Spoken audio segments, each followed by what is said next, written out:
So I just saw A Quiet Place day one, and it was...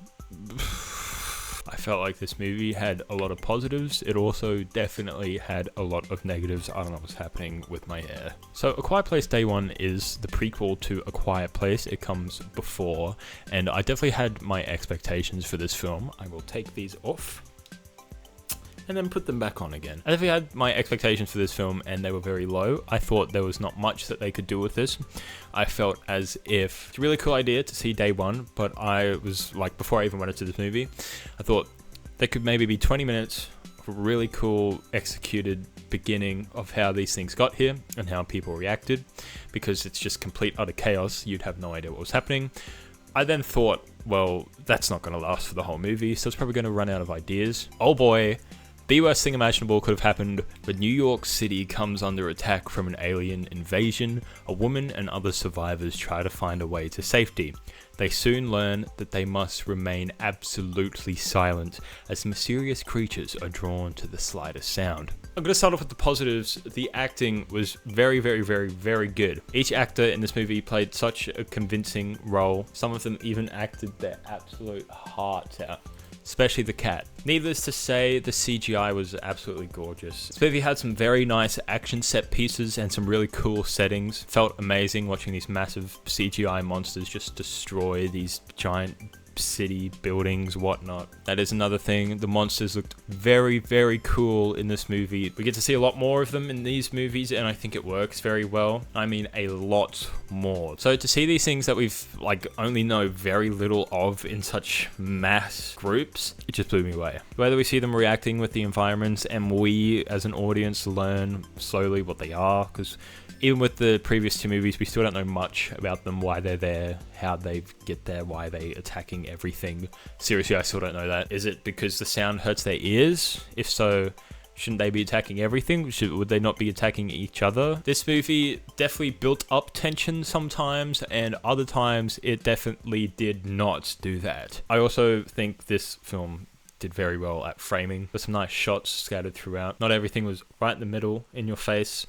It was cool to see it be evened out across the screen. But anyway, I want to get into the negatives of this movie. So here's my take on it. I just want everyone to know I didn't not like the movie, but I definitely had some gripes with the negatives. The very first one is some of the jump scares were awful. Obviously you had the really cool ones where tension was built and then bang, this monster just shows up, or it's been creeping around and then it shows up. I think this worked really effectively when one of the main characters was crawling up this pole and then he made the slightest noise and its massive head just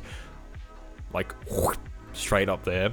It was a silent jump scare, which I think works even better than a very loud one, because that's what truly shakes you. You know that any moment this is just going to go snap and everything's going to get set off. But that's not what I'm talking about with my negatives. I'm saying there are some very bad and stupid jump scares. This one that stuck out to me was when a main character woke up and everything just went back to normal in the city. She looked outside and it was normal, and she looked back and then it looked back again, and I'm not even kidding. It was a frame, and then this PNG of one of the monsters comes up on screen and it just goes bang.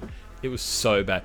Corey literally jumped out of his seat. Not even kidding when I'm saying I watched his soul leave him. Sorry, Corey. Sorry to out you out like that. Obviously, some jump scares got me. Like I said, they were stupid and they weren't deserved. Sort of a monster would just show up and then make a loud noise and then it would leave again. Another thing that I didn't like, I mentioned the acting. I think the actors did very well with the characters that they had, but as far as their characters go, they were quite empty and shallow. Towards the start of the movie, we see that our main character's drive, our main character's motivation is a slice of pizza, which at the start I thought this was a metaphor.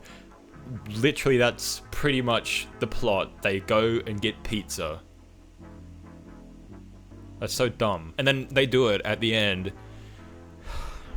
Something that I hated about this movie is how much noise they made. They give themselves rules like don't speak over the rain, and then 2 minutes later they're screaming with the thunderstorm, actually screaming. That's another stupid decision. I know you could argue that the storm is the thunders drowning them out, but why would you do that anyway? Why would you take the risk? There will be scenes to characters opening tins of food and they stand next to something making more noise, like a water fountain. But is that really safer? Is that not making a louder noise? Would that not draw them? I don't know, I think it's the water, because they don't like water because they can't swim, and then somehow they learn just straight away that you're not allowed to go in it, and they hear the water, but they don't attack it. They know it's water. They seem to adapt very quickly. You know who else seems to adapt very quickly? The human. As I said at the start of this video, my expectations, the worst possible thing happened. Day one, this was supposed to be, these guys are here, they're here with us, we're going to experience the outbreak that happens. Obviously at the start of the movie, we get a bit of juxtaposition before the actual event happens, and then all of a sudden, bang, out of the sky, these aliens come down. We've seen it before. We've just never seen it play completely through, and that's exactly what I wanted to see. I wanted to see how exactly the cities got destroyed, how everyone was just murdered, whatnot. There was probably 30 seconds of this before the main character blacks out, and then it's a cutaway, and we don't even know how much time has passed. Pretty much the next scene is at nighttime, and there's just this whole gap that just was non-existent. This whole gap is what I was scared was going to happen towards the end of the film. The fact that it happened straight away sucked so bad. This is just a personal preference, obviously, but I feel like if you're going to make a day one prequel that is specifically marketed to show you, to tell you what happened, and then just skip what happened, what's the point in even making the movie? So anyway, if that could be excused, everyone's already learned what the monsters are and that you're not allowed to make any noise. How? It's been like 2 hours. They already know, they're like, guys, we gotta be quiet because they're listening, monsters.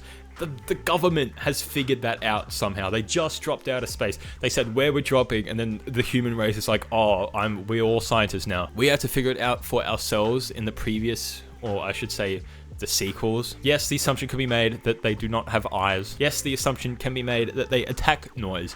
But that doesn't mean that you just like snap, oh, they attack anything that makes the slightest little sound. I feel that's probably done for the audience because most of the audience already knows how this works. But it could be echolocation. They could, like, I don't know, have heat signature.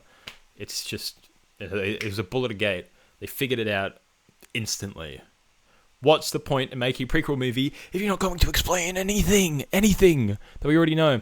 I will say there was some cool stuff that they did with the aliens. Every single movie has something different with aliens that the audience gets to learn about them. And we get to piece the puzzle together. I'm very happy that we still don't really know too much about them. What is going on with that curl? And then at the very start of the movie, the first opening shot was of New York, and text was written up on screen like a documentary biopic sort of thing. It said, New York has an average of 90 decibels or something. That is the same audio wavelength of a constant scream.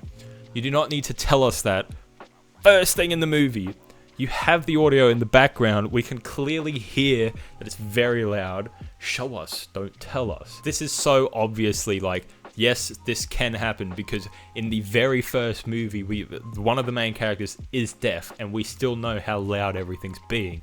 And John Krasinski still produced this movie. Did he direct it? I don't think so. Oh my days. 7 people directed this, including like 3 of the actors, Michael Bay and John Krasinski still. Holy. But anyway, that's my review of A Quiet Place. I did really enjoy some scenes, like when they came crashing down on the roof, opening up their mouths, the CGI. Pretty much any time the monsters were on screen, it was super fun. Characters did fall flat for me, but their really stupid decisions created some really cool tension. But unfortunately, and I know this might upset people, but it just really was not that good for me. Even the cat couldn't save it. The majestic cat. It's just the characters were so dull. It really wasn't that much of a movie if you think about it. They went for pizza! Anyway, that's my review for The Quiet Place day one. 18 hours after they landed. I'm giving it a 4 out of 10. Vine boom. I know, isn't it crazy? Honestly, I still found it entertaining. It definitely was not Garfield levels of bad. There wasn't enough there. Hope you guys enjoyed this video. Let me hear your thoughts. Probably be very different to mine, but at least I tried to justify myself a bit. That's what I personally didn't like about the movie. If all the negatives that I gave to you are things that you think work in a movie, that's fine, because to each their own. And that's exactly what different directors are supposed to do, different interpretations, whatnot. But I hope you enjoyed this video anyway. Have a nice day, if you did. If you didn't, have a nice day. Thank you. Bye.